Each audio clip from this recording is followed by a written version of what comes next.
the psyops, the gaslighting, all the standard operating procedures of a cult leader in a cult. I realized that was what I was in. The irony is that my family knew that I was in a cult. My parents, who never did anything together after they were divorced, went to see a cult expert and did nothing, said nothing. No friends said anything. No one said anything to me. And so now that I've learn about cults and I understand how cults operate, I feel really compelled to speak out about cults, point out where cults are, the fact that humanity is enslaved in a satanic cult. That's something that I want to speak out about, because if you don't know you're in a cult, then there's no way to get out. Like, if you can't see the prison, then you're not going to escape. You just stay imprisoned. Life is but a dream. Life is but a dream. Life is but a dream. Yeah. Hello, you beautiful souls. Welcome to the Praise the Sun podcast, where I'm honored to have on my guest, Isabella Young. How are you doing, Bella? I'm feeling fabulous this morning. Thank you, Sage. I'm really excited to share information with you and talk about my favorite topic, praising the sun. Yes, me too. Yes, praise the sun. I'm very excited to have you here as well. And I would love to hear more about your story. So can we talk about how it all began? How did you get to where you are today? How did spiritual awakening happen? I was raised by a devout atheist, so I spent most of my early years feeling superior to everybody else who believed in God. My mother told me that religion was a crutch for humanity, and anyone who believed in God was basically like a lesser human being. And so I felt superior, and it wasn't until I was in my early 20s when I met a man who eventually became my husband, and he gave me some books to read that really opened my mind to there being more to this life than what can be seen and heard and tasted and touched. And with him, we meditated together, we did Tantra together, and we had some really extraordinary experiences, some spiritual experiences, and started our life together. I was starting to live my dream, which has been to live on land and be as self-sufficient as possible with chickens and vegetable gardens and fruit trees and horses. And I was 3 months pregnant with our second child when he died suddenly. And that was the end of my dreams and the descent into it was hell. I really wanted to die on that day, but I had 2 kids, so I had to keep living.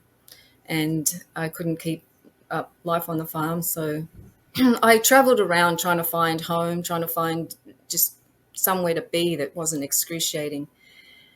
And after a few years, I did this course called Dying to Live. It was a shamanic retreat where we were sensory deprived, so blindfolded and in silence for most of the retreat, preparing for the last day of the retreat, which was a meditation to simulate death, I suppose. So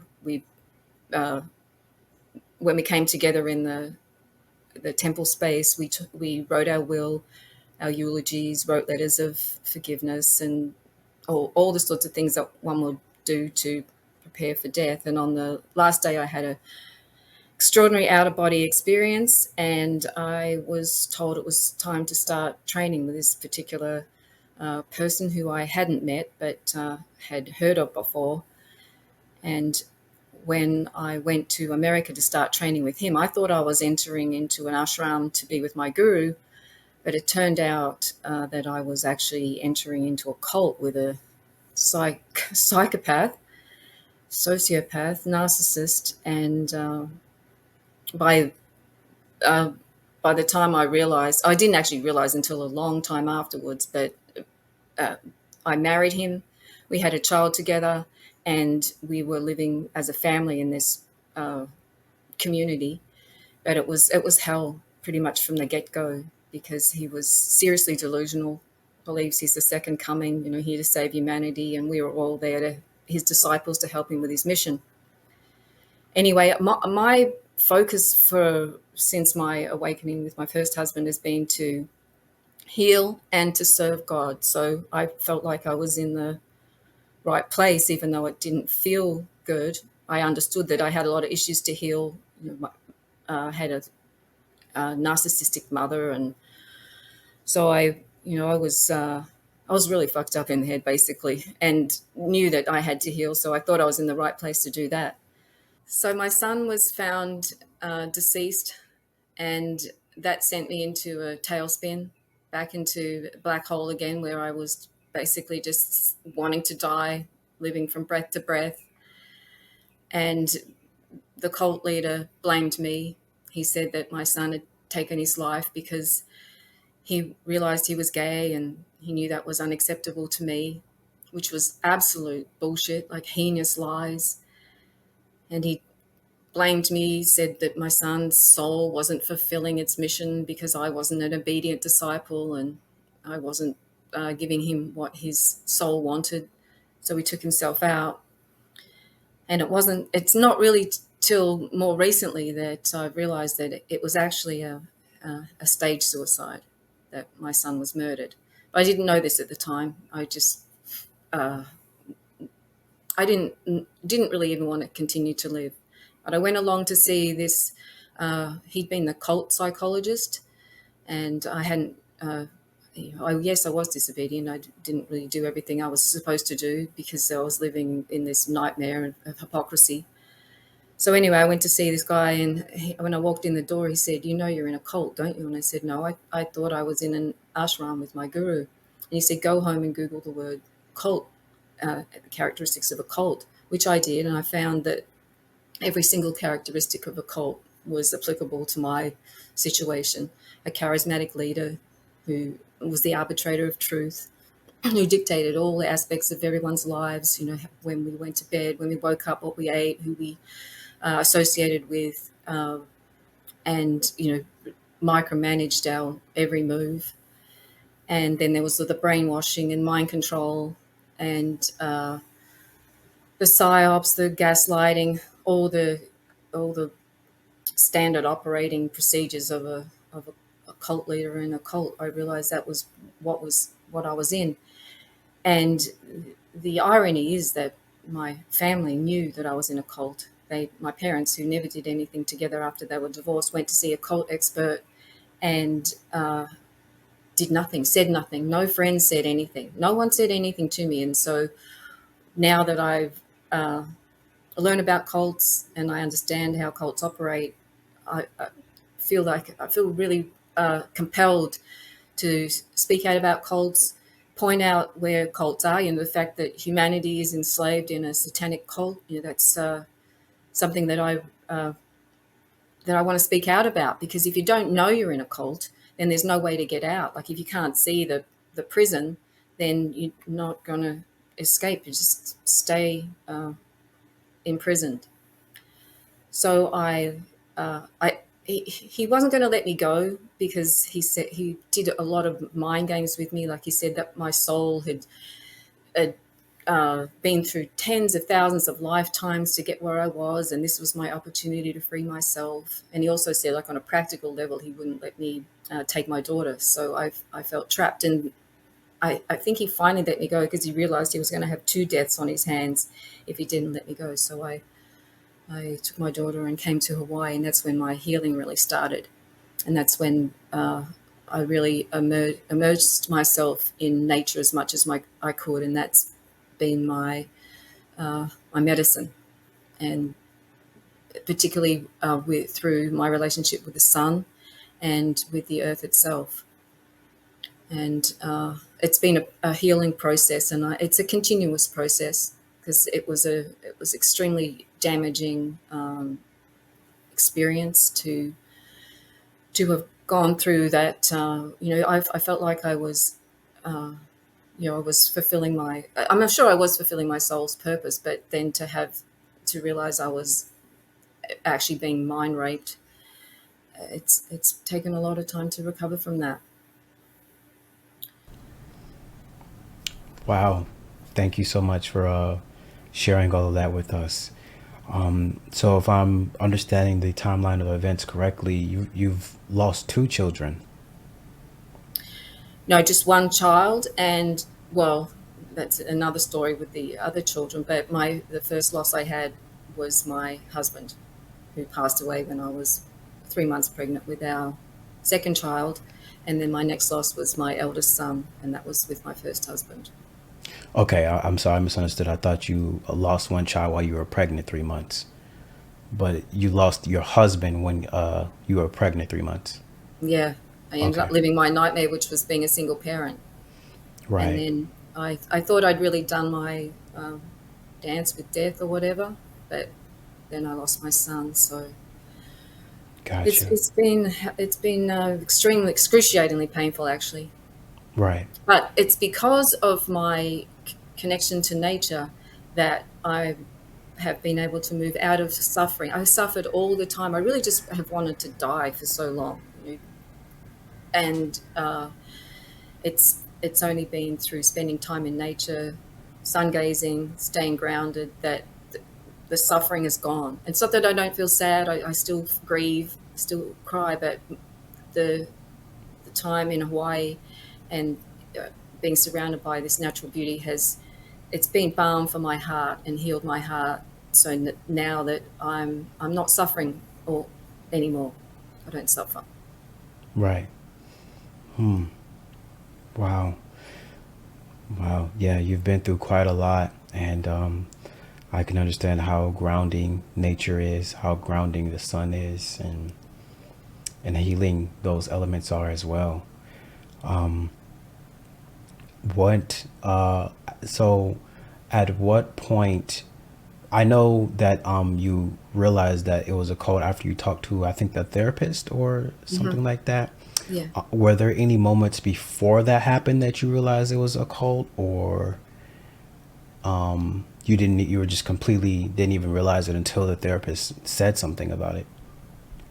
Yeah, we would joke about it in the cult, like we're the cult is not a cult. So the word came up, but it was always laughed off as being, well, we're not a cult, we're a spiritual community, and with this embodiment of divine love, fulfilling this mission here on earth to save humanity. So I didn't really consider it as a cult until I read through that checklist. And I know some people say, oh, you shouldn't tell people that they're in a cult, it'll just drive them further in. But I completely disagree with that. I feel that even if it meant risking a relationship, it's better that that person at least has that awareness that, oh, this isn't a, a the group that I thought it was. This isn't the community that I thought it was. It's actually a high control group, and coercive controls being used, and all those cult tactics are actually part of everyday life because it works at an extremely a deep level of mind fuckery.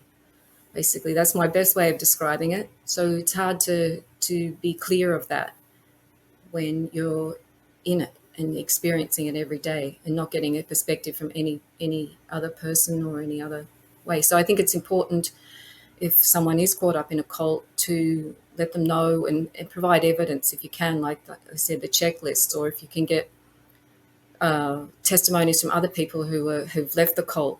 Why did they leave? Or as in the cult I was in, there were most of the men were raped. We had that sex one time to conceive my daughter, and he never touched me again in the whole 8 years of marriage. Blamed me, said I was too needy, too much like a man. I was disrespectful, not deserving of his, physical affection.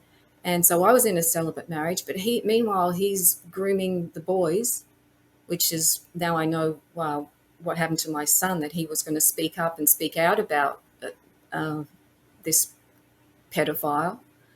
And he was also, the cult leader was also grooming and having sex with the male cult members, and still is to this day. So it would be good to know from other cult members who'd left that that was what was going on, that they were having sex or being raped by my husband, and, to have information so that I could have made a like an informed decision. But I was in the dark. So it really was that moment, looking at the screen, going through the checklist, one by one, and then realizing, oh shit, I am in a cult. And then it was, well, how do I get out? And where was this cult located? It's still going. It's in Laguna Hills in California. It's Wow. in a cul-de-sac there behind the Ralph store. And there are a couple of other homes around the area of cult members who come along every day, and basically they're slaves. They cook, clean, do whatever chores, believing that they're serving Guruji. They're serving their guru. So he has people to fulfill his every need, including all his sexual needs, and he's still operating. He's on Tinder. Then he's got a group of people around him who know what he's up to, and he's actually like mind fucked them so much that they believe that what he's doing is okay. He's Wow. found other young boys in the cult, and people have actually supported him in doing that, sent the boys along to his bed. And it's an interesting thing because he's not a big time cult leader. He's just like under the wire there with just enough people to pay. He survives on what he calls tithing. People have to pay him 10% of anything that they earn, or that they receive, or that they're gifted, or that they inherited, and that's how he survives and lives his pretty sick life. He's been doing this, running the same scam on the same people for a long time now, like over 20 years. And part of my uh, hope is that he'll stop. That's not I'm not holding my breath, but he's really done a job on a lot of people, caused a lot of suffering to a lot of families, broken up a lot of marriages. And the boys that are young boys that are, well, they're not young anymore, they're men, but they've been suffering their whole lives, like with addictions and cutting. And it's the wake of the amount of suffering that's been caused by this one person it's horrendous, really. But the good news is that there are a lot of cults and cult leaders being exposed now, along with all the rest of the corruption that's going on in the world. But there's light being shone in the shadows, and those people who are operating, with through control and fear, and there really is a more of an exposure of those types of people. So How are people finding him and this cult?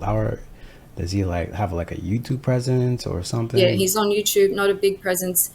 He runs workshops and retreats where basically people pay exorbitant amounts of money to come and be in his presence for a week or so, and he makes a shit ton of money out of that. And and then it's just really word of mouth. That he has events where people come along and then they get hooked in, and it really, he's not so much about a big presence out there at the moment, because he's got a group of core people who are, who give him enough money so he can do whatever he wants to do. He's not really into, I don't think, because I don't see a lot of advertising of him, because he's got to stay under the wire. There's been so many people who he's physically abused, emotionally abused, sexually abused, financially abused. So he's got to keep his head down a little bit. I see. Is there any particular like religion or something that they're practicing? Like what are the people believing in there Just to him. He just makes shit up. Like he pulls in different things from different traditions. Like, so people will be singing bhajans, which is Indian, like Hindu chanting type of things, and they'll be learning about, you create your own sort of new agey shit as well. It's a real mishmash. But basically, the thing is that you're responsible. You create your own reality, and you're basically extremely wounded, and you need to heal all your wounds, and he's the one to do it for you. And he's basically what he's done is, and it's just typical of any cult leader, religious leader, whatever, they insert themselves between the individual and God or a higher power. So he's the one who knows each individual better than they know themselves. He knows what they need, and so people trust that they're being guided, and really they're just being guided into serving him. I see. I see. That is definitely the case with a lot of cults in which they kind of present themselves, they kind of put themselves as the middleman, the dealer Yeah, between the person and God, yeah, like, the broker. That's how all religions work. That's how yeah, all yeah, religions work like that, yeah, and all cults. They're the brokers between God and individuals. It's extremely disempowering, and it's yeah, and it's extremely it's like soul crushing in the end when you realize what that if I felt like I'd sold my soul, I betrayed myself. So a lot of wounds to overcome after one leaves. right. Wow. Yeah. I know that the cults were definitely prevailing a lot in India. I remember there was this one guru. I don't remember about what time period this was, but he was definitely just everyone was worshiping him like he was God. He was literally telling everyone, "Don't forget that I am God," Yeah. and everyone worshipped him as such. It was really interesting, and wow. So you got out of the cult, you got to Hawaii. How did you begin the transformative process of healing yourself, healing your mind and those wounds that you suffered during that time period, healing from losing your child and stuff like that? What were the steps that you took to get you to where you are now? Well, it took a while to get through, break through. First, I had to understand cult programming. Then I learned about narcissistic personality disorder, and I realized that I could point the finger and say, well, he's definitely got a narcissistic personality disorder. But what did that mean about me? And that meant that I'm codependent. And I think that's one thing that, people talk about narcissists and point the fingers at narcissists. But if you're in a relationship with a narcissist, that means that you are codependent, both of which are self-love deficit disorders. The difference is that the narcissist is unhealable. They have no ability to self-reflect. They will not take any responsibility for their actions. They'll blame, they'll project. But the one who's codependent has the ability to heal, because we are able to say, well, what is what's wrong with me? Why did I attract this person into my life? So I knew that I had a self-love deficit disorder. So I had to uh, love myself. And that took a while, because that wasn't the only narcissist who I was in a relationship with. I repeated that pattern to a lesser degree. And it wasn't until the third time when I realized I had to love myself. So I did a lot of affirmations. I did things that I loved. I nurtured myself through food and mainly being in nature. It really, I don't know how it works, but I stopped wearing shoes about 8 years ago. So I'm connected to the earth. I mean, I wear them where there's going to be sharp things and broken glass and all that, but basically I stay directly connected to earth. I started sun gazing daily. And that's the most transformative practice that I could recommend to anyone. That is the most empowering, the most liberating, healing, uh, energizing, vitalizing practice that anyone can do. So I started sun gazing every day.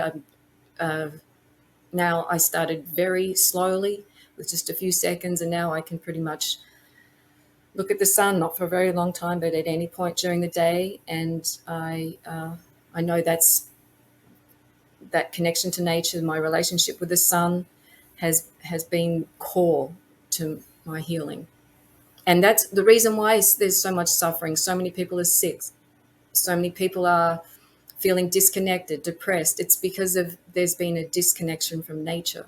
Because we're human beings, we're spiritual beings, but we're also animal beings, and we have this animal body that needs to be in nature. We need to be connected to the earth. We need to be receiving sunlight. We need to be receiving optimal nutrition and high vibrational water and hearing the sounds of nature. Otherwise, it is sickening. It is depressing. And I've learned so much. I'm taught all the time by, it's going to sound weird, but by the sun, by the trees, by the animals. And it's deepening that connection that's been the best medicine for me.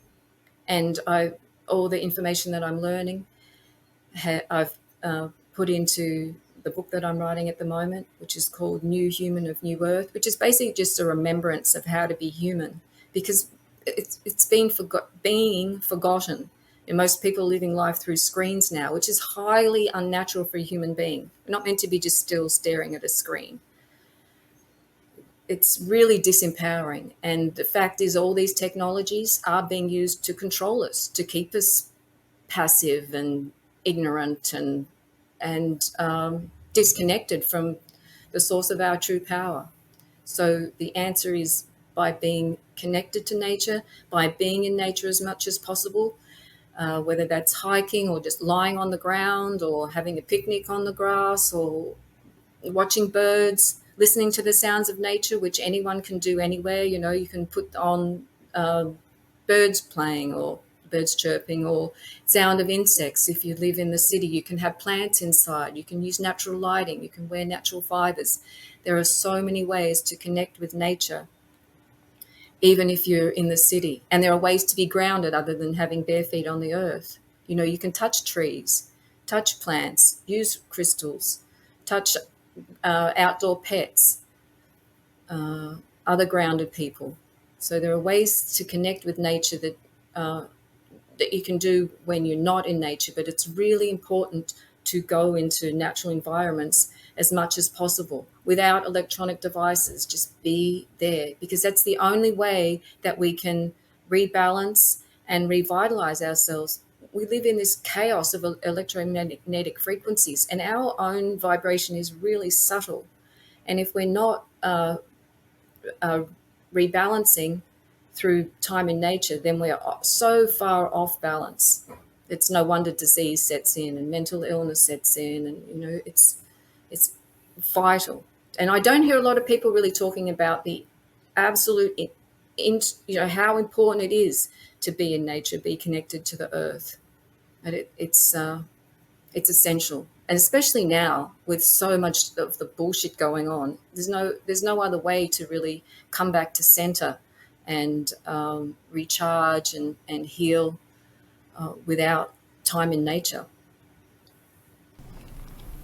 Yeah, I agree unequivocally. Like this reality that we live now with all this technology and stuff, I myself get overwhelmed with how much work that I have to do with technology, and it definitely feels just unnatural to me. And I'm always trying to figure out why am I always like so tired. And I'm just like, well, my work consists of being in front of the computer for extended periods of time. So of course, I don't necessarily look forward to doing all this stuff. I look forward to talking to people like you and sharing stories and stuff. But technology, I'm just not the biggest fan of it. I don't integrate with it like that.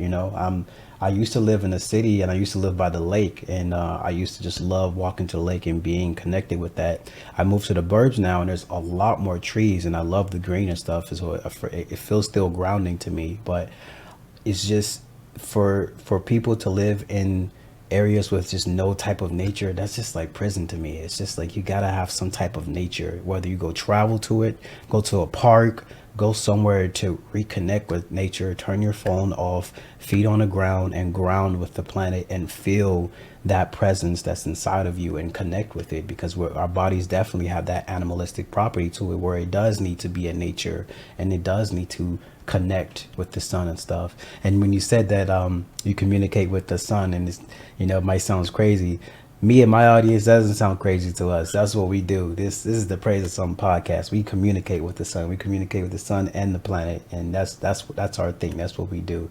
So I meditate, I communicate with the sun, I receive guidance, and I act on it. And That's liberating to me. I live my life through those principles. So you're right at home. You're right at home. That's so Absolutely. beautiful. Like it really, it's such a, it's so good to meet other people who really understand just the beauty and the magnificence and the blessings and the love that comes from the sun. And to think that most people don't even, but so many people just miss out on that. It's, Yeah. it's really sad because we're really being fucked over here on planet Earth. Yeah. And to have the focus on a screen it's really unnatural. Like there could be these man-made technologies that could benefit humanity, but they're not. There are all these technologies as slave technologies Yeah. that are intended to keep us controllable.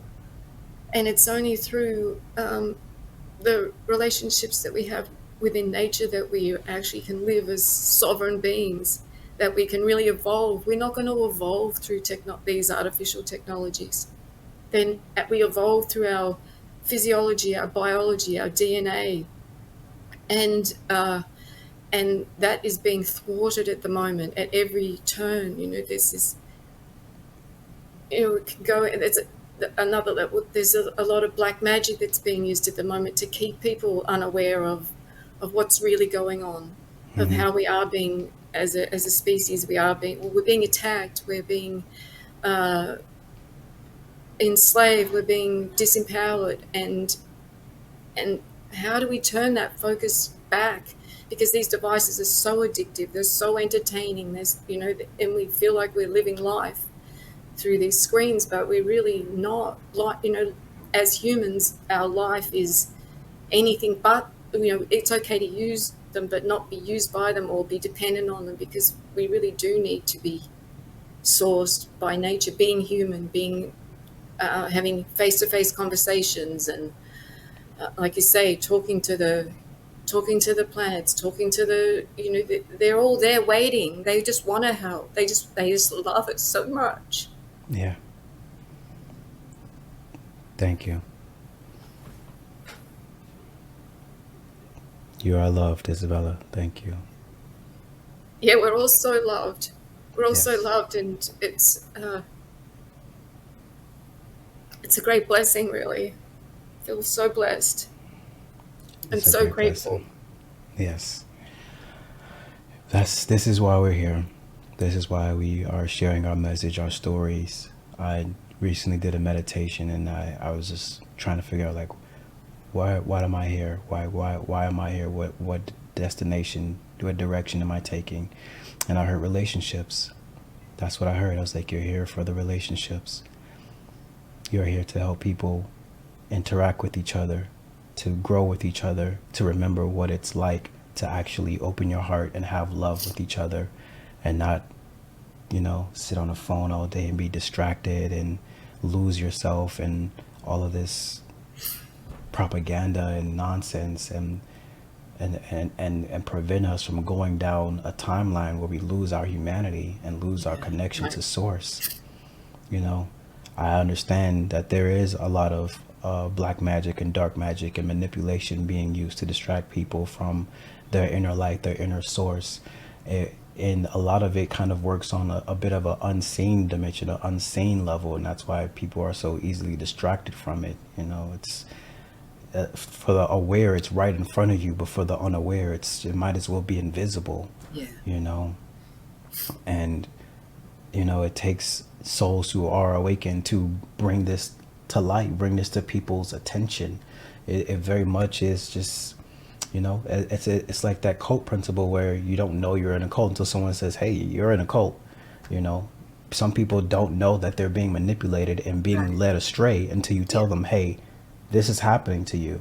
Yeah. you know so yeah, this Yeah, that's that yeah. that what you said about distractions. I feel like all that's going on at the moment, all the bullshit world stage bullshit, all the political bullshit, all the technologies are all to distract us from what's really going on, and that is that we are as a species, as a like the universe is going through this a process and an upgrade, a heightening, a intensifying of energy, of light. It's all about light. There's so much more light pouring forth onto Earth now that's affecting everyone and everything, like from a cellular level.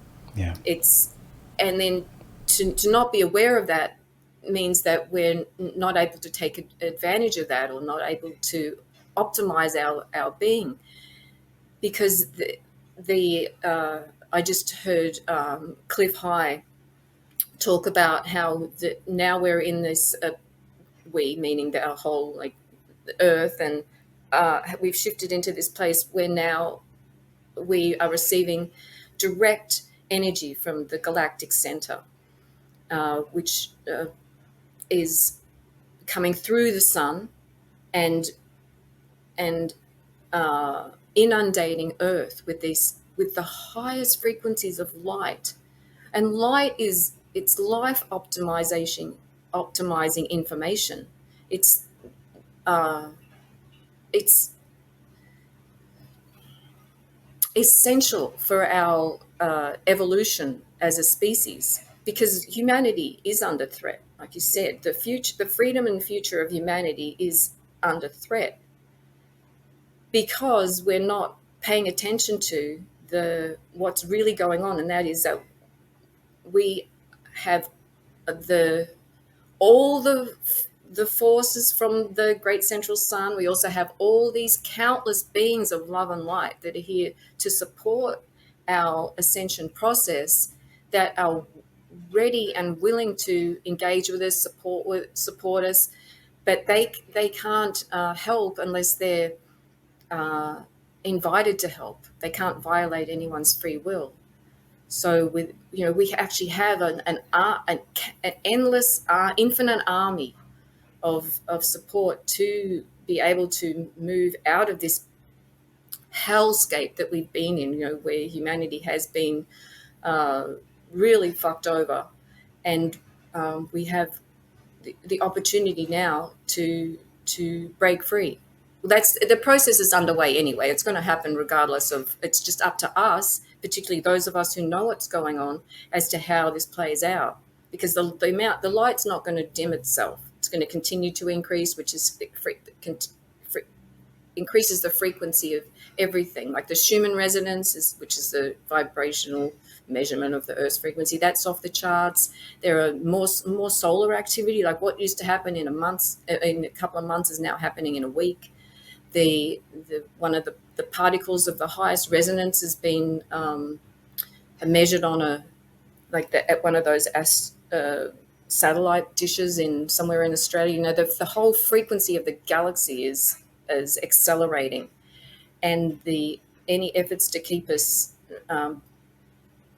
down are pretty futile. Like eventually, all that has been operating in the lower frequencies won't be able to exist here, because of the frequency is going to increase. So anything that's been feeding off lower level energies, fear, suffering, pain, there won't be any sustenance. There won't be any food for them, because the frequencies will be too high.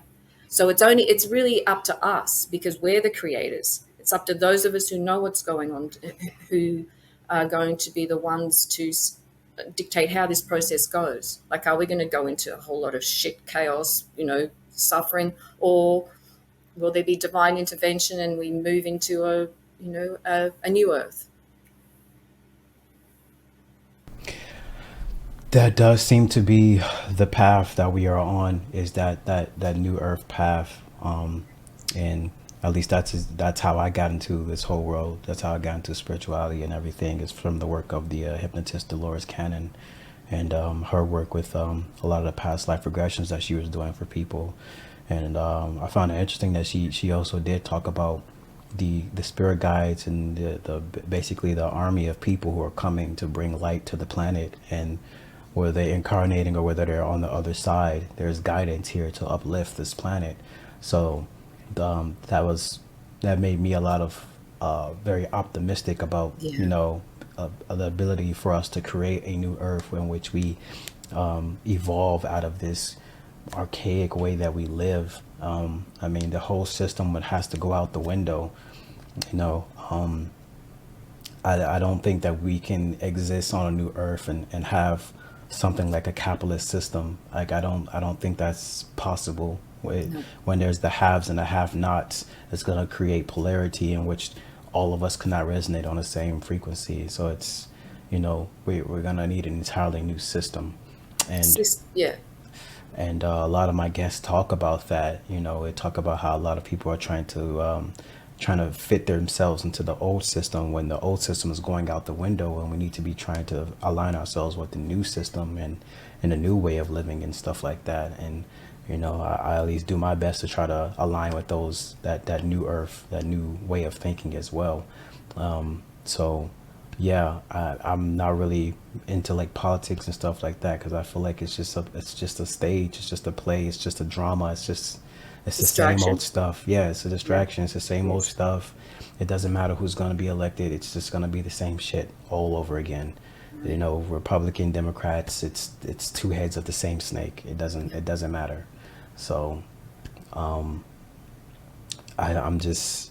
I'm grateful, for people like you who are taking the time to be brave, to be courageous, and share your stories, and share the things that you've been through, to be that beacon of light, that conduit of hope for other people who might, for people who might still be in a cult, or for people who might still be locked into that unawareness of the play that's happening out there.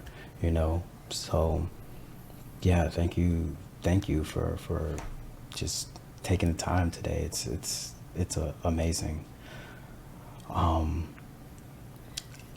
do you feel that change will happen for us shifting to the new earth? Like, what is your interpretation of the future?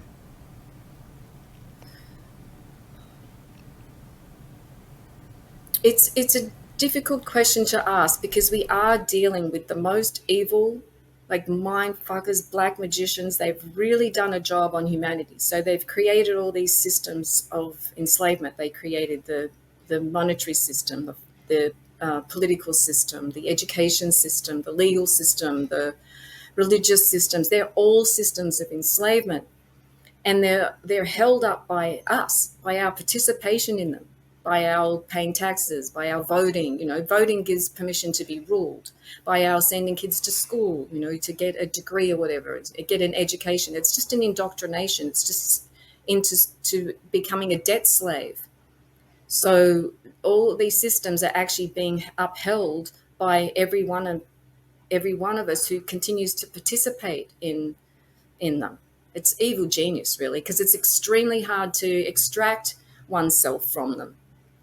I feel like the best thing we can do is just extract ourselves as much as possible, and then put energy into creating new systems. So new systems of education, which doesn't have to be that new, because we've got the Waldorf system, which is the second most popular system of education around, and that's genius. That comes from Rudolf Steiner, who was an absolute genius, and it's soul education.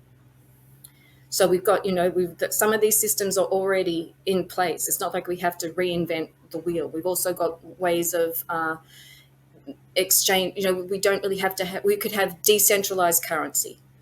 We could have, where or we have more barter and exchange. But there has to be a way to wean ourselves off this financial system, which is really just it's just a system of control.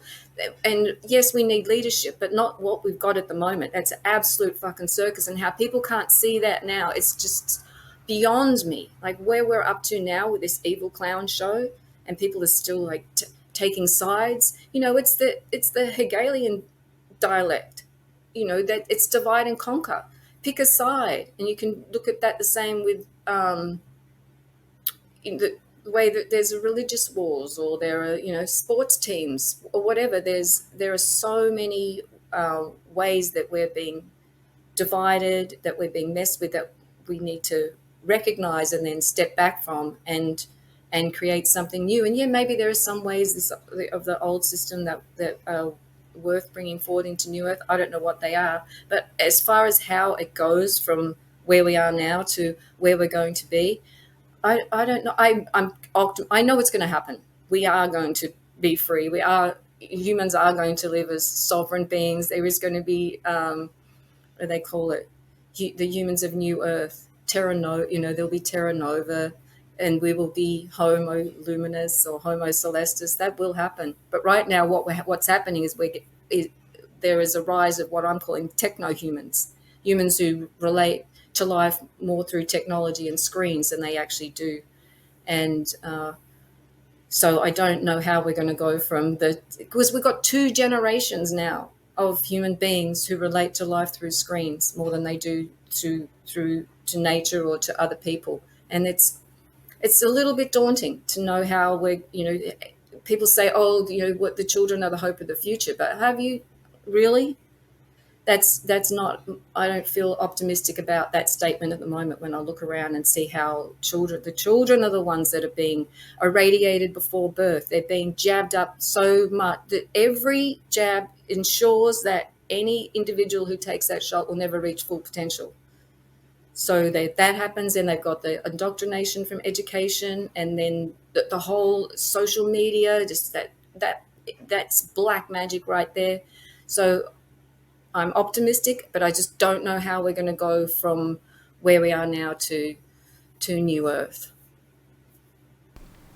And I guess that's a path that is yet to be illuminated. No one really knows how we're going to get there, but as long as we continue to do our part and sharing our wisdom and sharing our love and speaking out against the things that we don't think is right for the mass amounts of the population, we will get there. I do believe that love will prevail, and I do believe that, just looking throughout history and where we are now from where we've been, I think just the sheer amount of people who are expressing themselves more openly is a result of our ability to think for ourselves. And thinking for yourselves is extremely critical, Yeah. extremely, you know, needed to get to a new earth and to that path.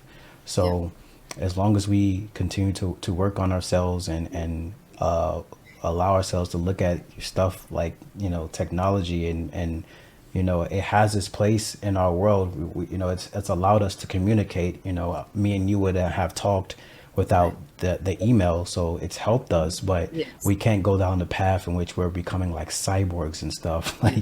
Like technology can help us greatly. Like, I like the idea of it being able to help someone who's paralyzed walk again. That's great. That's amazing. That's what technology should be about, using it in a great way. But in the way that it distracts us and takes us away from meditation, takes us away from nature, that's going down the wrong path. Yeah. So it's just like moderation with everything. So yeah, I'm optimistic, and I will not let, discourse change my perception of the future. Even the media is portraying a lot of negative things in our face all the time.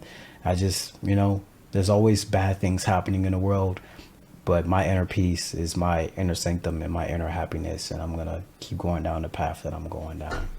That's so sweet. You're such a beautiful soul. Really. Thank you for Praise. your contribution to the freedom and future of humanity, Sage. Thank you for all you're doing. So I feel Thank like you. how we are creating the new is through every thought, word, and deed that we do. Right. And also, what's really important is our light contribution, because by yes, there's an absolutely extraordinary amount of light pouring forth onto Earth, which we can embody and then radiate and contribute to the new Earth becoming a reality for everyone. And we can embody light through sun gazing. It's really important to be out in the sun too, because we can receive light, obviously through our skin, through our skulls. They're porous. So there are ways of receiving light other than just sun gazing, and we need light. Like this, the brain needs light to produce serotonin and dopamine. The cells need light so that they can produce ATP and nitric oxide. So our bodies actually need light. And then when the the photonic light from the sun is taken into the body, we produce biophotonic light or biophotons. And so we are light beings, we radiate light. And the more light we radiate, the more we are contributing to the new earth becoming a reality. So, that there are ways that we can bring about this new earth that don't really take a whole lot of effort, but effort is important too. Like you're saying, bringing information to people and making it possible for people who do have information to share that too. So Right. we can really do a lot, and it is up to us. We are the creator beings. We can't. There's no fucking savior coming. There's no. We have to do the. We have Exactly. to do the work. And the other thing is that what I understand is that if we're not doing the work, if we're not making an effort to just be good people, be kind, be helpful, be generous, and then it look to those beings that are watching it and looking over Earth. If we're not doing that, their understanding is that we don't even give a shit. So why should they? We have to make an effort. We have to put in the time to, like you say, meditate and stay healthy, nourish our bodies. Oh, another way that we can take in light, just remember this. Another way to take in light is through what we eat. So Right. we can eat high vibrational foods. The highest vibrational foods are tropical fruit because they've been in the sun the most. But what I've been doing, even though I'm in Hawaii, so I have an abundance of tropical fruits, but I put the food out in the sun before I eat it. I do the same with my water, so that those things that I'm going to take into my body are full of photonic light, and then I can take them into my body, and that optimizes my being.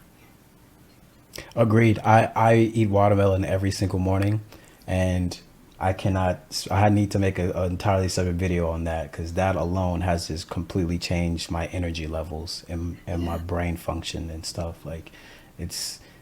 I don't think people eat fruit enough. It's such a No. amazing thing, and yeah, it's full of light. It's full of high vibration. So yeah, Yeah. I'm right there with y'all. And Wow. the other food that's got the highest frequency are sprouts, because they Like have that. beans. Yeah. Well, you can do beans, you can alfalfa seeds, broccoli sprouts. They've got sulforaphane in them, so that's a great one to sprout. Lentils, Right. mung beans, but any type of sprout, once it's sprouted, it's got that life force energy in it. So taking that into the body brings in the highest information available. I don't know how it works, but it does. It does. You're giving the body, which is a self-healing organism, uh, optimal information so it can heal and basically stay resilient, because we are being under so much attack by, like I said, EMFs, also through air. The air in cities is like super toxic. Even indoor air is pretty toxic. So we need to be as powerful as we can be, and by eating those types of vibrational foods, it keeps us resilient and empowered and able to do what we're here to do, which is co-create new earth. Exactly. Exactly. I love it. Are Yeah. there is there anything that you feel like in your heart intuitively that you need to like say to the audience, like something that you've been really needing to say? Is there anything? Yeah. Leave the electronic devices behind and spend as much time as possible in nature every day. And the most important thing to do is to practice relaxation, because when we're relaxed, we're in our the most optimal state to receive what it is we need from the light, from the universe. Because any type of busyness or whatever, it acts as a block. So to go into nature and be relaxed and simply receive, and then give thanks. It's really, really important to be grateful for what you're receiving, and trust that it's optimizing your being, because there is an intelligence in our bodies and in the universe that is it's it's looking after us, it's supporting us, guiding us, healing us, and to trust that we will be receiving what we need by taking the time to let it in. And also, yeah, so be grateful and receive. Wonderful. These are my last final questions that I ask all of my guests. What does love mean to you?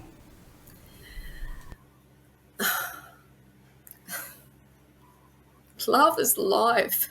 Love's the essence of who we are, where we are, why we're here. It's the nature of substantial reality.